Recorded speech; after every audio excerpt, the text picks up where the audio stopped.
My name is Lest. It's not my real name, but a nickname I got when I was in the Special Forces.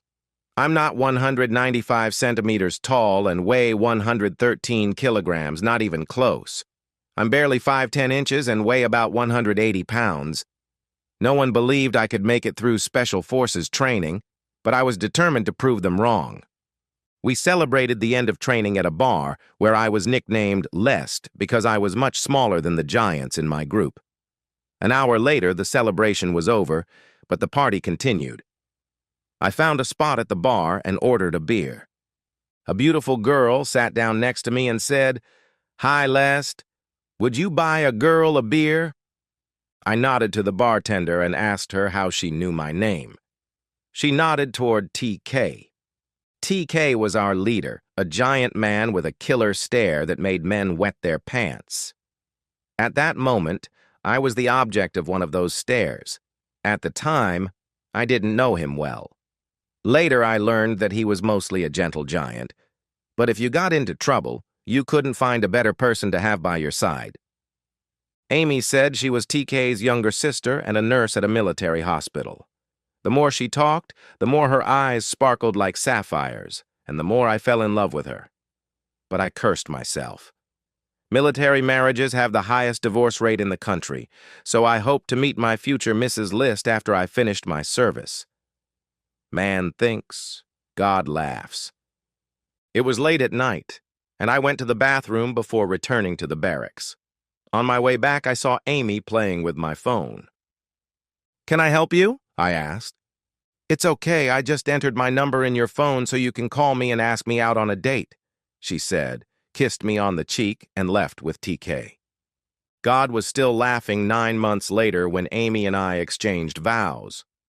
TK said at the reception that Amy always got what she wanted, and she had wanted me from the day they walked into that bar.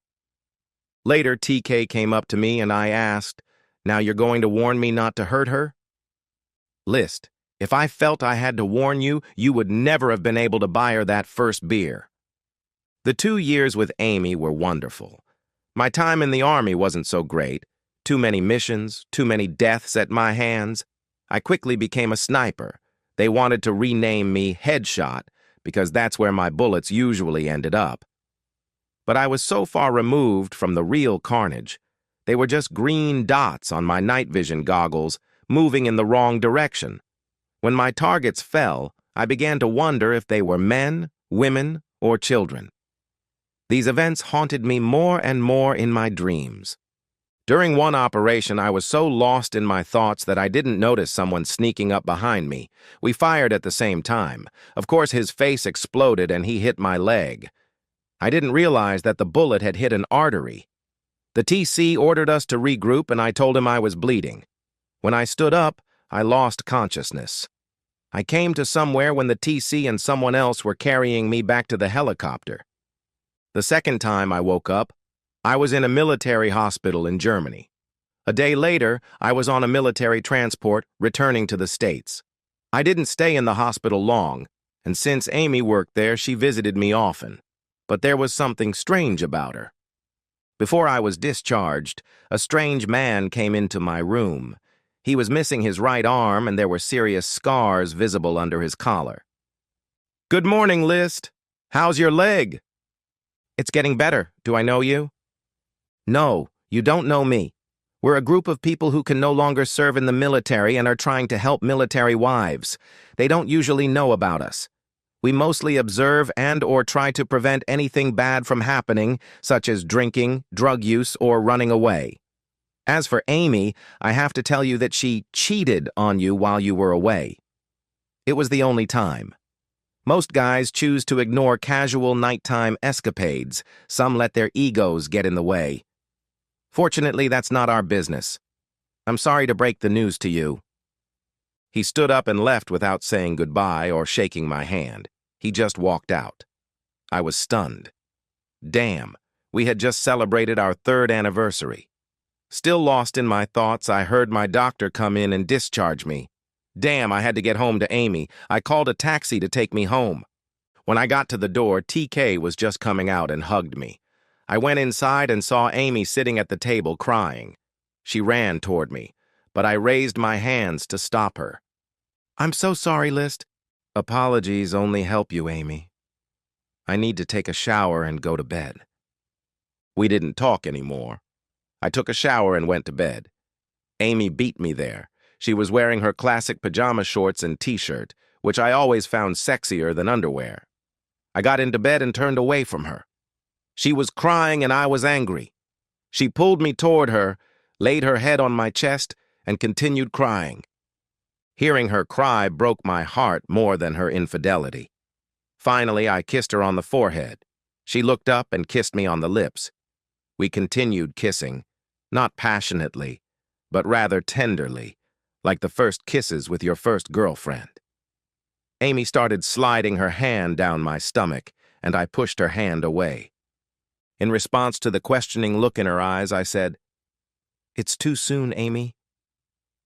"I can wait," she said with a sad smile on her face. We fell asleep like that, and in the morning it seemed like a violent storm had passed during the night, and the world was back in order. A few weeks later, we were sitting in a bar with TK and Amy. A guy walked up to Amy and said, "Is this your Special Forces husband, little weakling?" Not being the biggest Special Forces guy, I was usually a target for drunk idiots looking for a reason to brag. It never ended well for them. Amy was terrified. Maybe this was the guy she had slept with. But he didn't match the description my mysterious friend had given me. The drunk idiot wanted me to go outside with him. Normally, I would have refused. But not this time. He walked ahead and I followed him. When I walked through the door, he tried to hit me from behind, but I used the door to hit him in the face and knock him back. While he was lying on the ground with a bloody nose, I told him not to get up. Being a drunk fool, he got up and lunged at me. I helped him up and sent him flying through the same door. I ordered him to lie down again, but he didn't listen. This time he raised his fists in a boxing stance. I lost my self-control, was overcome with rage, and began hitting him in the face. He didn't just stand there, but tried to dodge and weave, occasionally throwing useless punches that didn't land. His face continued to take all my blows. Both his lips were split. Blood was flowing from his mouth and nose. It's amazing he could see me, as his eyes were swollen shut. I was like a machine. Left, right, nose, eye, mouth. Round and round. Finally, TK grabbed me and pulled me away. The drunk fool was still standing there, dodging and weaving, punching no one. Amy was upset that I had driven home. "You didn't have to do that." He was ready before he even raised his fist. "You scared me. Why did I have to ask TK to stop you? You've been in fights in bars before, but you've never acted like this. Why?" "I don't know, Amy. It didn't even occur to me to stop." "It's my fault you punished him. He wasn't that guy." "I know he wasn't that guy. I asked him twice not to get up. I don't remember what happened when he got up." My head was spinning. I had already killed over 100 people, 100 green dots in my night vision goggles. When we returned from our last mission, there was a report on TV from India showing bodies, mostly women and children with bullet wounds to the head. All of Jiraz was calling for an end to the senseless slaughter of innocent women and children. They weren't all that innocent.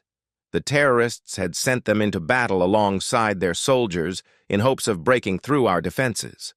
I knew that, but those images haunted me in nightmares and during subsequent military operations. My mysterious stranger also told me that Amy had started coming out again, as he put it. Amy went out every time we went on a mission. One time, when I came back, we started fooling around on the couch after a lot of wine. I lost control, grabbed her by the neck, and lifted her off the couch. I didn't choke her, just held her in the air, and with one flick of my wrist, I could have broken her neck. When I put her back on the couch, the horror was reflected on both our faces. "I'm sorry, Amy," I begged. "Sorry is just for you. Least, what were you thinking?" Her face contorted with horror again, and she ran to the bedroom and locked the door. According to my mysterious stranger, Amy hadn't been with anyone for about a year. After another operation, he returned with a new report. This time, it wasn't a one-night stand. She was sleeping with Martin Goldberg regularly and hardly ever came home. I was trying to make sense of this news while unpacking my things when TK called with word of an urgent operation. An hour later, we were on our way. I threw my things in a bag and left Amy a note saying we needed to talk about Martin.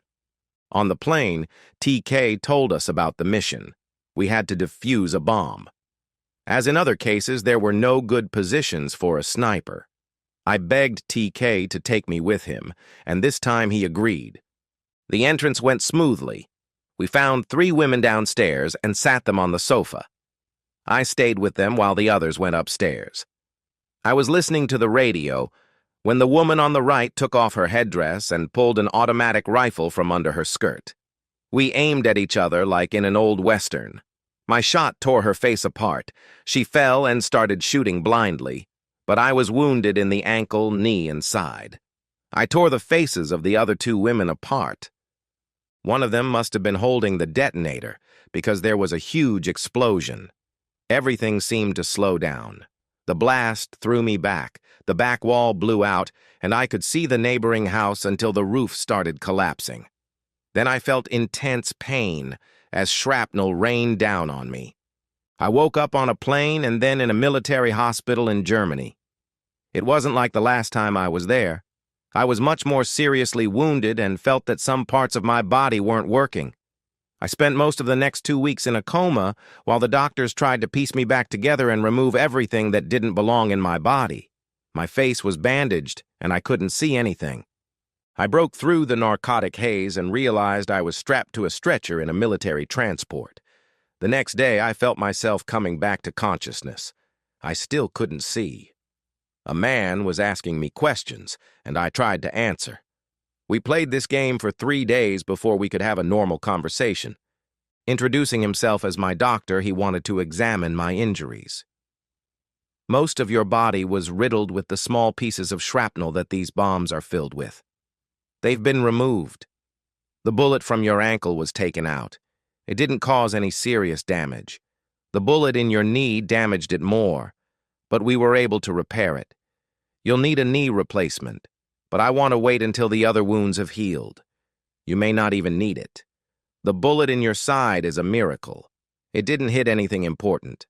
All we need to do is stitch up the entry and exit wounds.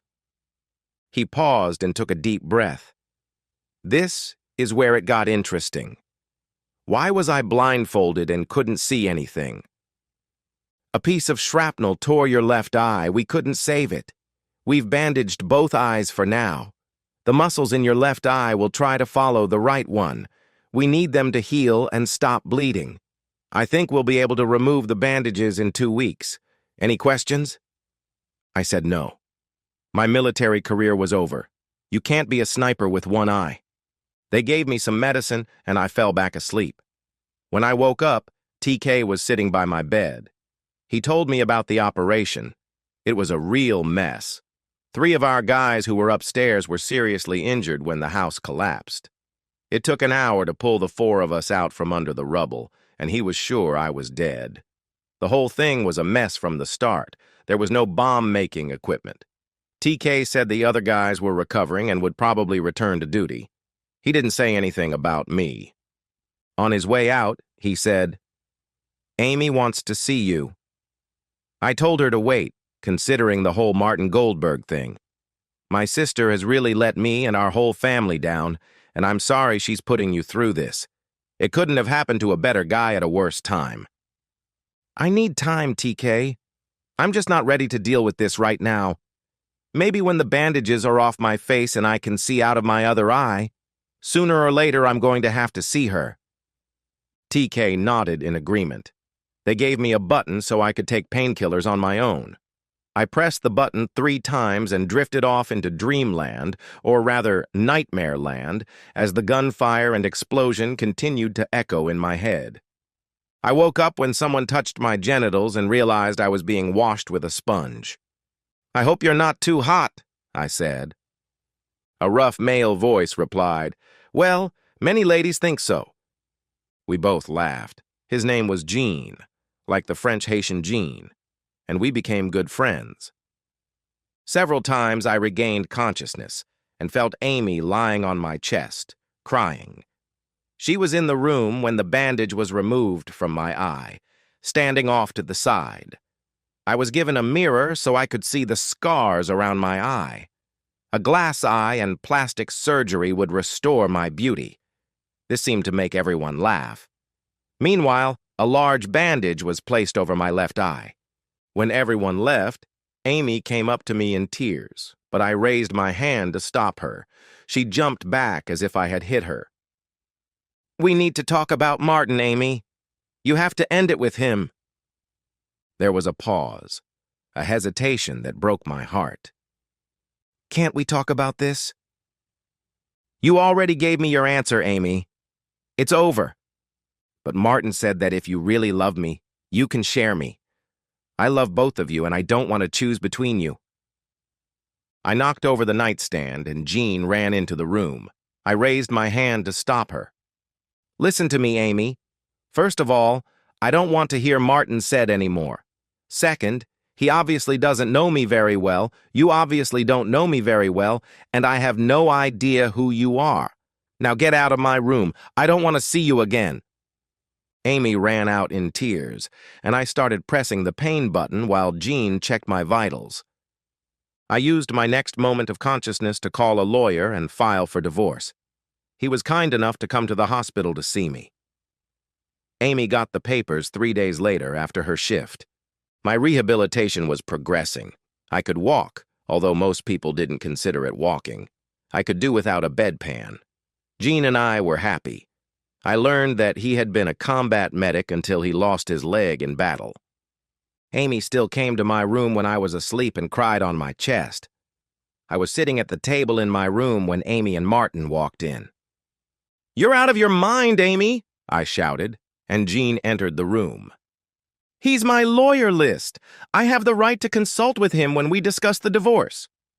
"I'm not stupid, Amy, and your so-called lawyer knows that in his presence these conversations are meaningless without my lawyer." Martin said, "List, this doesn't have to end in divorce." I nodded to Jean. He called security, and Martin was escorted out of the hospital and barred from returning. Amy ran out of the room. My lawyer imposed sanctions on him for violating some legal norm. I really didn't know what sanctions meant. TC came to see me once or twice a week. His team was leaving again. It was their first assignment without my support, and he was worried. Our conversation turned to Amy. She had already been ostracized by most of the hospital staff, and her stunt with Martin had alienated the few who wanted to remain impartial. Her boss was demanding her dismissal. Using her position as a hospital employee to ambush me with a lawyer was an abuse of her position. She could quit or be fired. Amy moved in with Martin. The next week, my lawyer called and said that Amy had signed the papers and the divorce would be final in 90 days. I continued my rehabilitation and stayed in the house. Amy did not claim any rights to it and took no action. The knee replacement happened sooner than expected. Surprisingly, the pain got worse after the surgery. TK said that Amy married Martin right after the divorce was finalized. All of her relatives and friends, including him, refused to attend the ceremony. Only Martin's relatives and friends came. TK said he still talks to her once a week and that she is still his sister. He said he couldn't remember the last time he saw her smile and that even in her wedding photos, she looks unhappy. She can't find a job, even though there is a severe shortage of nurses in the area. During my next visit, TK told me that Amy had filed for divorce from Martin. They had been married less than a month. Martin was acting like a jerk about the divorce. He had spent a lot of money on the crappy wedding and felt that Amy hadn't given the relationship enough time. They had been together for over 6 months. TK said he had to visit Martin in person to get him to agree to the divorce. Several members of our group also visited him every day until he gave in.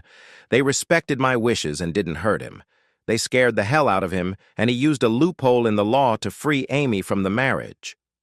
3 months later, TK called me and asked me to meet him at our usual bar.